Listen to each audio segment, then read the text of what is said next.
Ni NBC Premier League imerudi tena, ambapo mnyama Simba Sport Club anashuka dimbani kumenyana na wagosi wa kaya Coastal Union, mchezo ambao utapigwa pale kwenye dimba la Meja Jenerali Samuyo, huku Simba Sport Club ndiye akiwa mwenyeji wa mchezo huo. Sasa kuelekea mchezo huo, kocha Steven Baka amefanya mabadiliko ya kikosi cha wekundu wa Msimbazi, na hii yote ni baada ya wachezaji wake kurudi. Hapa tunazungumzia Selemani Mwalimu ambaye alikuwa kwenye majukumu ya timu ya taifa, amerejea, lakini kubwa kuliko ni Ino Sospin Loemba ambaye alikuwa nje kwa majeraha, naye amerejea. Hivyo basi imemlazimu kocha wa Simba Sport Club Steven Baka kufanya mabadiliko. Je, ni mabadiliko gani ambayo ameyafanya kocha Steven Baka? Tunakuletea hapa tu Bone Media. Kitu ambacho unatakiwa kufanya ni kukaa nasi mwanzo mpaka mwisho, lakini pia nikukumbushe tu, wewe kama ni mgeni na ni mara yako ya kwanza unatuangalia, hakikisha umesubscribe na kubonyeza alama ya kengele, kwani haya na mengine mengi ya kimichezo utayapata hapa tu Bone Media. Sasa leo tunaenda kuangazia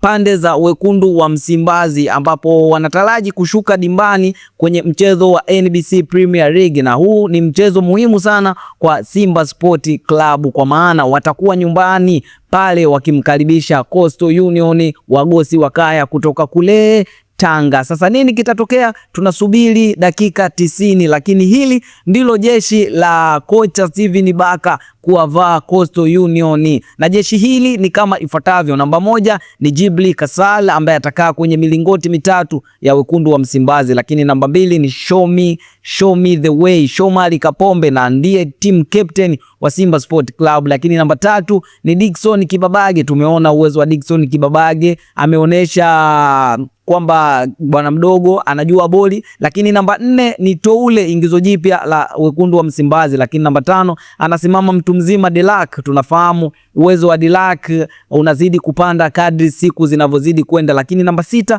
ni Mkata Umeme Kagoma, lakini namba 7 ni Geye. Tunafahamu uwezo wa Geye wa kuleta mashambulizi, lakini pia tunafahamu uwezo wa Geye wa kuwadanganya mabeki, lakini huyu ameanza kama namba 7. Lakini namba 8 ni mtu mzima Clatous Chota Chama, huku namba 9 akianza Selemani Mwalimu, lakini namba 10 ni Neo Maema, lakini namba 11 ni Oula. Tunafahamu uwezo wa Oula unazidi kuimprove kadri siku zinavyozidi kwenda. Sasa hili ndilo jeshi la wekundu wa Msimbazi ambalo linaenda kumenyana na wagosi wa kaya pale Meja Jenerali Samuyo, na hiki ndicho kikosi cha kocha Steven Baka. Sasa tunarudi kwa shabiki. Je, wewe unaonaje baada ya kuona kikosi na kusikiliza kikosi hiki? Wewe unaonaje? Tukutane kwenye comment hapo, lakini pia usisahau kusema kwamba unaitakia Simba Sport Club ushindi ukiwa wapi. Tukutane kwenye comment. Mimi ni Bone Media, hadi wakati mwingine, bye bye.